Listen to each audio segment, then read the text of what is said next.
Welcome back to Grassroots Media. Welcome back to this week's edition of the Gary's Paint and Body Shop Shawn Jones Show, where we cover everything on Rebel Hill with South Greene Rebel football team. But this week we got a special guest. Shawn Jones couldn't be with us this week, so we've got defensive coach Joe Case with us this week. Coach, how are you doing? Doing good. How are you? It's good to sit down with you. Good to sit down with you. Don't have Ric Flair with us this week, though. Not this week. Not this week. We'll take a. I think he's retired now. I think so too. He should be. But let's talk about some football now. Had Crockett week 1. It's a good start high school football again. Got back in the swing of things. I know we had just talked about off camera how football's been such a reoccurring thing in your life that you get back into it week 1, nothing new to you on the field again. How great was it to kick off week 1? Well, it was great. You know, it's good to see our kids get a chance to get out and play, and you know, it's something that it's pretty special when you get a chance to play it. And then Crockett, talk about the game in full. I know held a 13-3 lead during the second quarter. They started chipping away slowly and surely until they scored 17 unanswered to defeat you 20-13. But a great showing up there in Jonesboro. That's something Coach Jones and I talked about, where it would be great to get a win up there against a Crockett team on the road this year. Came oh so close to doing it too. Just talk about that game and take me through it. Well, you know, I thought our kids played hard. I thought they did a great job in the first half. You know, we had opportunities and made some mistakes, and it comes with the first game, I think, sometimes. I know we come away there looking that felt we had some opportunities to win the game. Just didn't do a good enough job to finish it. I know we're really proud of our kids overall, but some of the things we talked about is penalties, situations, and when you got an opportunity to win a football game, you got to make plays.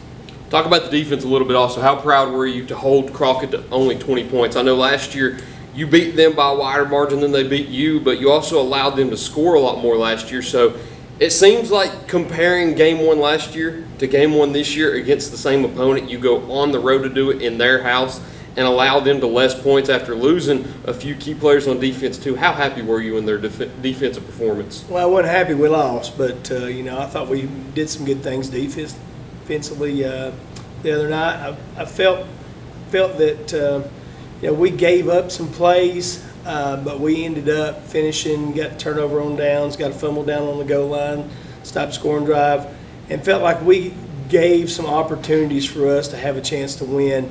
You know, gave up one play to their speedy receiver.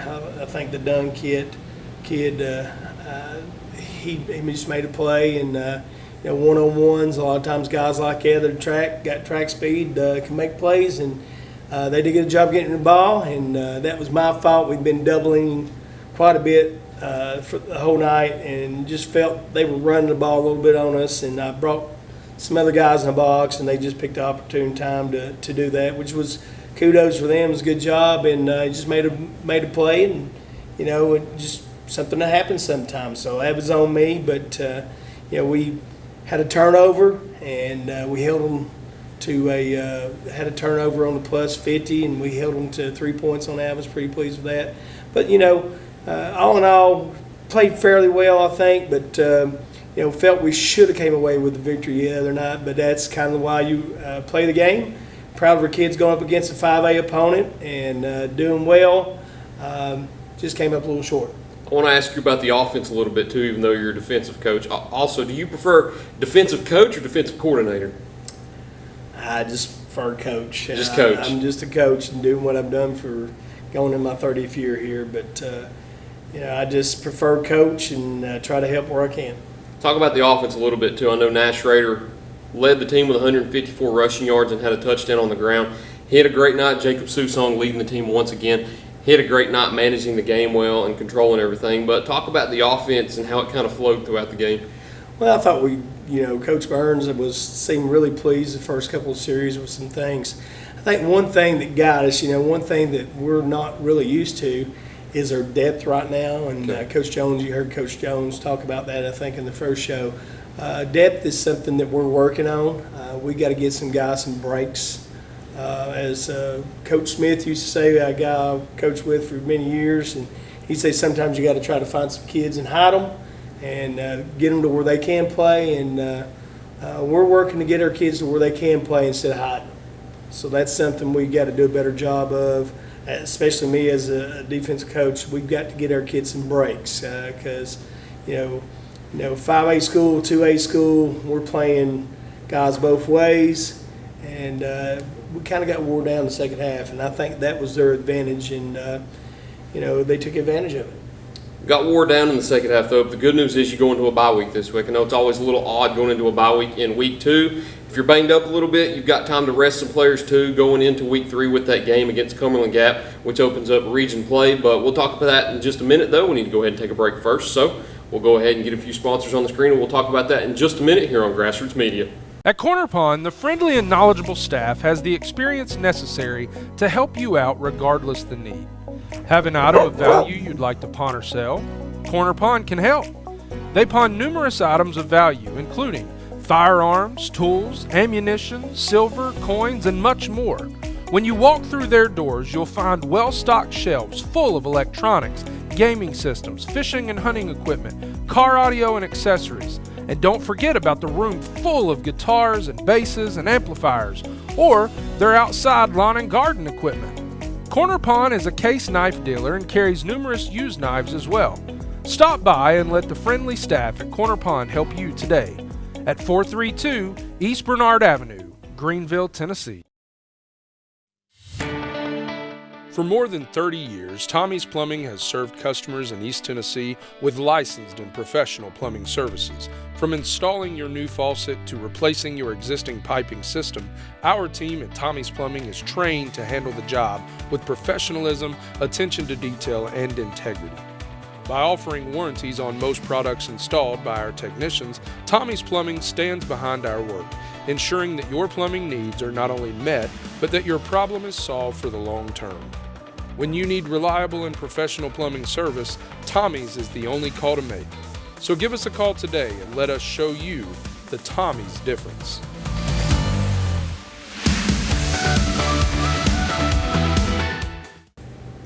Welcome back to Grassroots Media. Welcome back to this week's edition of the Gary's Paint and Body Shop Shawn Jones Show, where we cover everything here on Rebel Hill with the South Greene Rebels football team. But here with special guest, Coach Case this week. What do you want your special shows to be called? I know last year it was the DNC edition.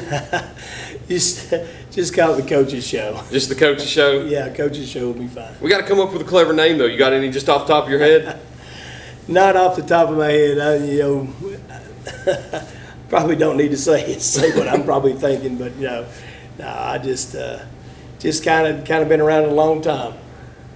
Have you kind of gotten used to interviews over your 30 years too? When did you kind of get used to doing the interviews? Did it take a couple years, or was it just kind of natural? I guess it was natural.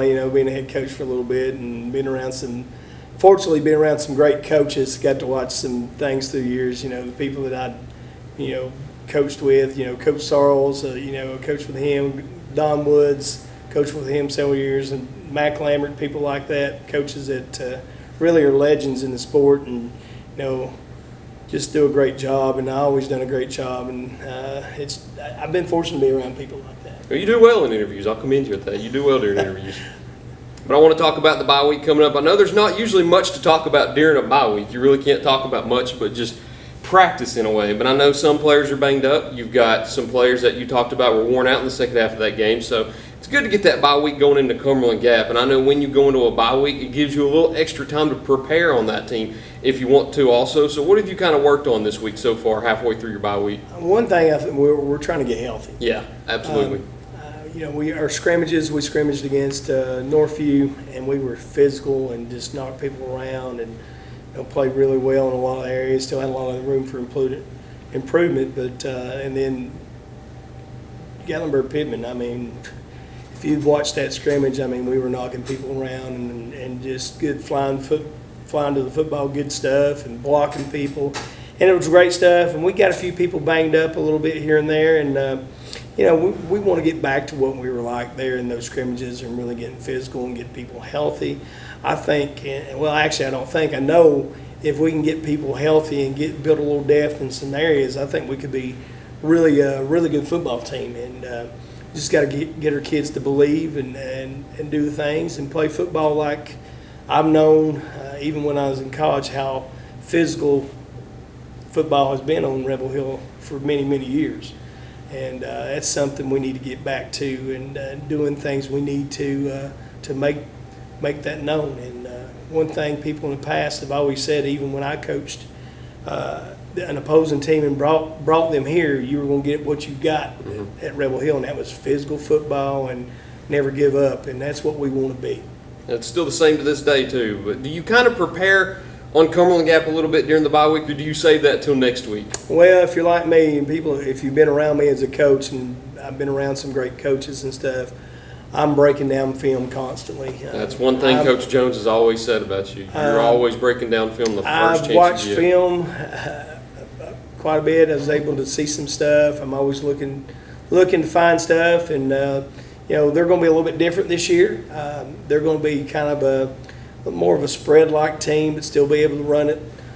They got a lot more kids out.